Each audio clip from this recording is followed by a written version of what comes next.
Hello everyone, welcome back to my mini vlog. आणि आज आम्ही निघालो आहे मुंबईला.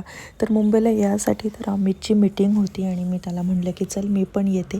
त्यामुळे मग आम्ही दोघंच जाणार होतो. त्याची मीटिंग लवकर संपली, अराऊंड 5-5:30. मग तिथूनच एक 6 किलोमीटरवर जुहू बीच होता.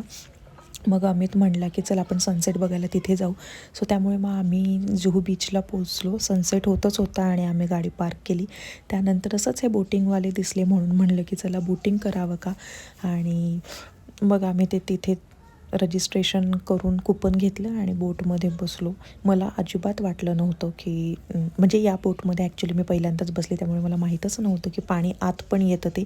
आणि मी मस्त पुढे पटकन पळत पळत जाऊन पुढच्या ह्याच्यावर बसली की चला आपल्याला मस्त मज्जा येईल म्हणून मी पुढेच बसली आणि खूप मज्जा आली. मला अजिबात वाटलं नव्हतं की पाणी आत येईल आणि ही जी लाट आली ती डायरेक्ट आतच आली आणि आम्ही पूर्ण भिजलो. पूर्ण म्हणजे लिटरली पूर्ण भिजलो. आणि त्यानंतर ती जवळजवळ 2 किलोमीटरपर्यंतची राईड त्यांनी घेऊन फिरवून आणलं आम्हाला पटकन. म्हणजे कधी संपली कळलं पण नाही. एक 6 जणांची बोट होती. मी तर पहिल्यांदाच बसले त्यामुळे मला काही माहीत नव्हतं. त्यानंतर मग आम्ही परत आलो. परत आल्यानंतर तिथे खूप गर्दी होती. फोटोग्राफर म्हणला मी तुमचे फोटो काढतो, म्हणून आम्ही त्यांच्याकडनं फोटोज पण काढून घेतले. दोघंच होतो. मस्त चना चाट खाल्लो, पाणीपुरी खाल्ली.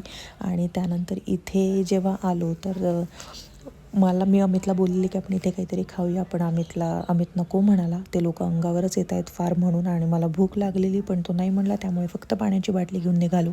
तिथून बाहेर आल्या आल्या शॉपिंगच्या प्लेसेस दिसले आणि मी अद्वैसाठी काही घेणार नाही असं होणारच नाही, रादर मी माझ्यासाठी काही घेणार नाही असं पण नाही होणार. त्यामुळे मी अशी छोटीशी शॉपिंग केली.